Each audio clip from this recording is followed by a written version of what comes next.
Hey everyone, my name is Cristy Fana, and I am a trans woman who identifies as she, her. This is my 1 year anniversary, and I am so thrilled to share this with you because it took a long time for me to be comfortable to be able to communicate about my feelings or just be able to say what's really on my mind. Because when I was younger, I always felt like I didn't have a voice, and if I wanted to say something, I was always ignored or always people felt like it was disrespectful. But it was also a lot of growing I had to do because sometimes I could be very abrasive and ignore your feelings, which wasn't okay as growing up. But yeah, so I just have to take a moment because wow, like I did that shit. Like it's been a whole year of me taking hormones, and bitch, I look stunning, ho, and just ooh, God, it feels good to be in my body, and okay, enough of that because it was just yeah. So I want to start off with how I became a trans woman. Growing up, I always felt like I was feminine and always felt like I was a woman, but I always suppressed it because of the Hispanic culture and the way I was raised. And it was very scary to actually take the first step to become my true self. I would say back in 2018 is when I really started with the whole transitional phase. Hi, Thea. Doing my feet, babying it, dressing up, getting a feel for it so I could slowly get comfortable with it. Because it was hard for me to be myself because I always felt looked at wrong or I'm indifferent and I'm a regular human being and bitch, you wish. Okay? So 2018 I was developing more, and then to 2019 is when I decided that I wanted to go ahead and start the process. But starting the process was a long journey for me because it was more self development of learning how to become a trans woman, doing all the research about transitioning because it's not something that's like, oh my god, yes, let me go right ahead. There's a lot of pros and cons to taking hormone replacement therapy. So I'll say around summertime of 2019 is when I actually started actually talking to a therapist, and she helped a lot, and it helped me discover myself even more. So then eventually we signed the W Path letter, which is, I'll give you an example of a letter. So this is like a W Path letter that you have to take to your hormone doctor saying that you have been clear mentally for the transitional process because there's a lot of pros and cons to taking hormones. So right here.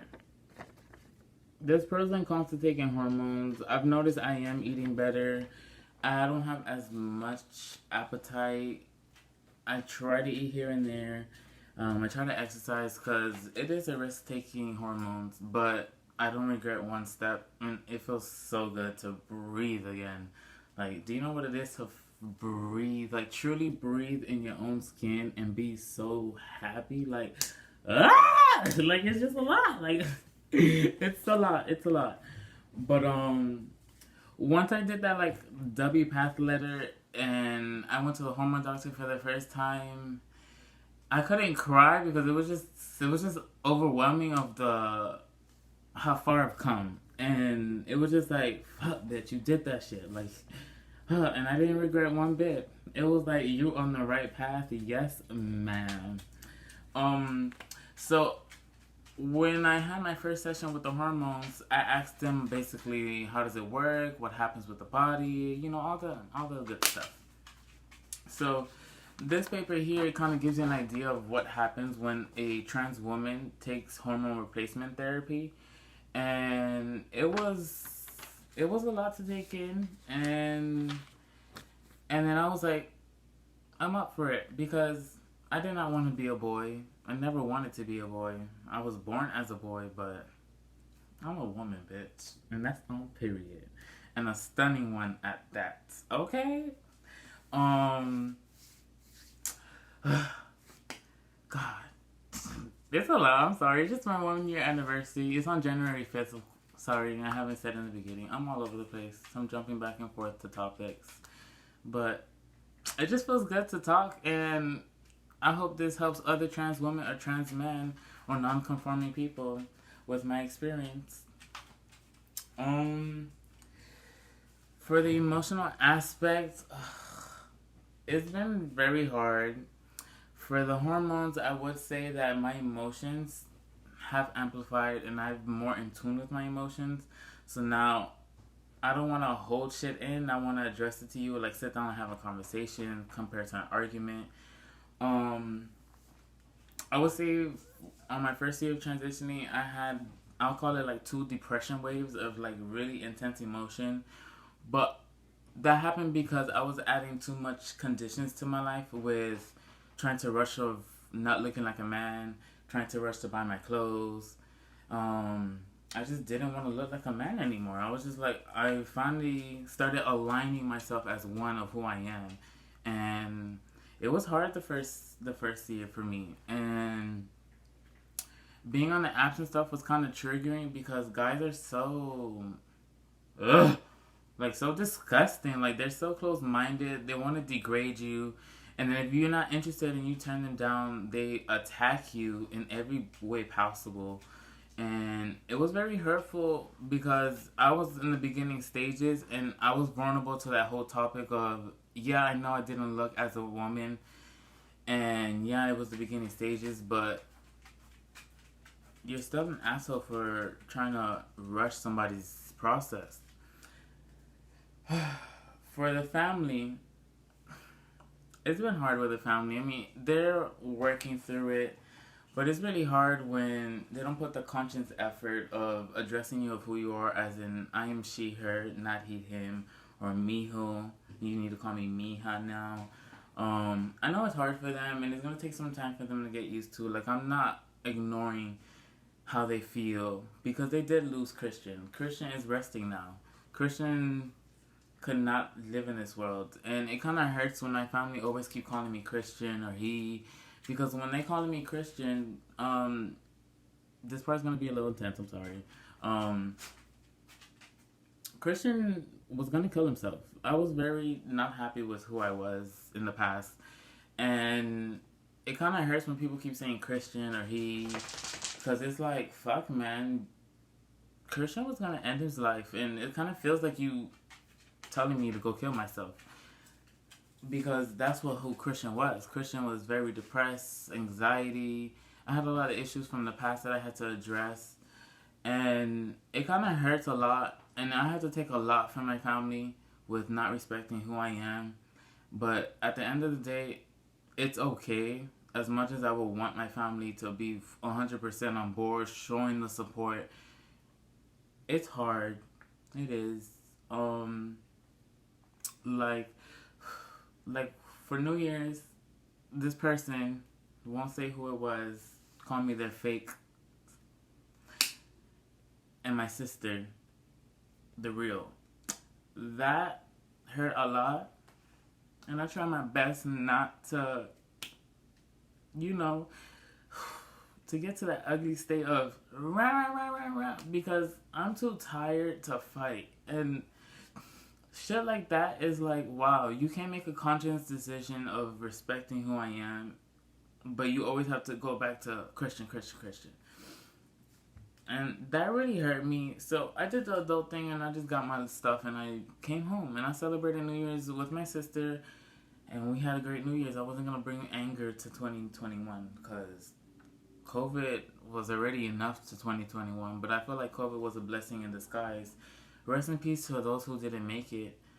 But yeah, it's just been hard, and with the whole family thing, like I have to distance myself from them because it's just, if you can't respect me for who I am, to be honest, it is okay for us not to communicate again, because I'm not gonna keep getting dehumanized because you're not comfortable with who I am.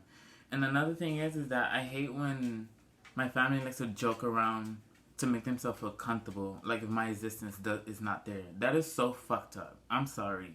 You are so fucked up for doing that, and I can't. Like, it's just a lot. And then when I snap, oh, I'm disrespectful. But everything that you do, it is okay. So it just kind of, it's like clashes because I don't want to master energy, but it's like at the same time, you got to respect who I am. And they're doing better, don't get me wrong. Like, I'm not trying to say fuck my family. Like, no, I love my family. But it's just, it's hard. Like, I know it's hard for them, but it's also hard for me trying not to snap because you can't respect who I am because some people are ignorant, some people are self-centered, some people are uneducated and don't put the effort to educate themselves. Like when I tried to educate in the beginning of my process, it's like they didn't want to hear it, and I didn't get like the full support and undivided attention. But I also know it was a lot for them, so it's a work in progress. I mean, I try my best to hold it down, but I also meditate and try to release all that gunk because it's like, I don't want to keep holding that in, and yeah, oh my god, yeah, sorry, that part is really hurtful for me. It's just hard, especially like early in the transition, how people are like, oh hey sir, and it's like, no, it's ma'am to you, but obviously because it's the beginning phase of the transition. Honestly, I would say the beginning phase of the transition is very hard because you know who you are, but the world don't see you that way until you transition more and more. That's why I feel so but I also had to not allow that to get to me because that's too much conditions, and you add too much conditions to your life, it causes anxiety and add all these other stressors that you don't need. So it took a long time for me to differentiate all of that stuff and like to really find center with myself because oh my god, like damn, y'all people in against trans community is ridiculous. Like, like and it's the funny thing is the same bitches that want to fucking demolish you and dehumanize you are the same ones that want you in the bedroom with doors closed. How does that make sense? And that's another thing with like these men nowadays. Men are so insensitive and not in tune with their emotions because the way that they're brought up. And I feel like this whole code of ethics, I would say, let me see if I can explain it right. So I'm saying like the code of ethics of what's been passed out from each generation. Men should always be strong. Men shouldn't cry. Men shouldn't express their feelings.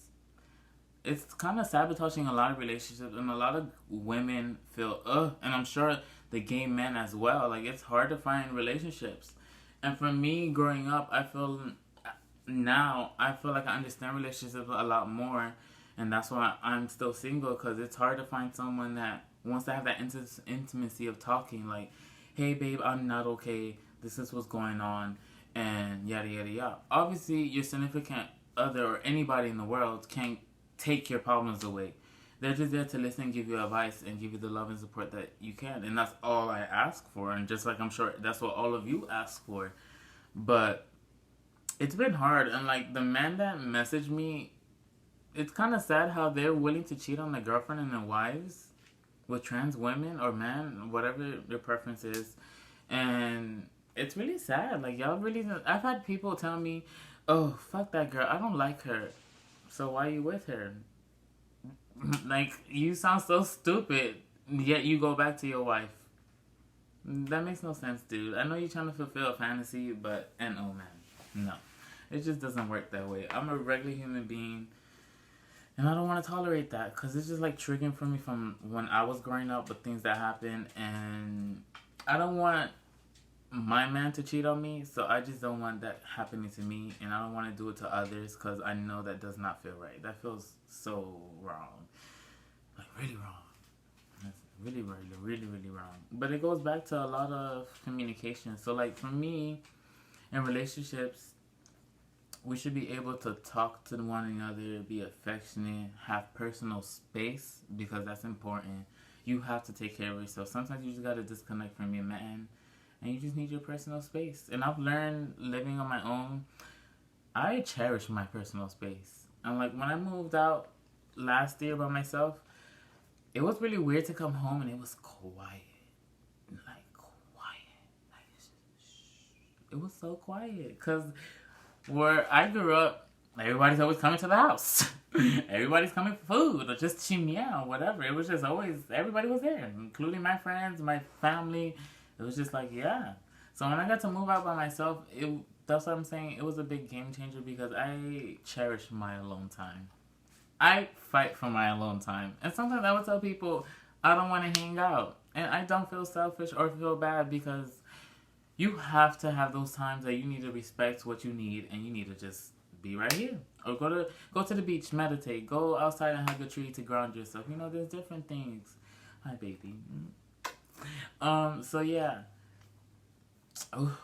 But I would say that it has been an interesting journey. It has been hard. Those 2 depression waves that I did have, it got pretty ugly that I wanted to inflict harm, but I'm too strong for that. And I am going nowhere. I got a big life to fill. And I'm loving who I am. Like, it's took me a long time to look in the mirror and be like, you're that bitch. You are beautiful. You have things to work on. You have anxiety. You have depression. What do you do to fix that when you're in those states? Yeah, it's a very powerful thing to look at yourself in the mirror and be like, damn, like, is that me? Like, wow, girl, you real needy. I'm trying to do a video. Yeah, it takes a while to build that courage to go in front of a mirror and be like, yeah, babe, you see that? You see all that? That's you, and you are stunning, beautiful. And I hope that everybody can get to that point.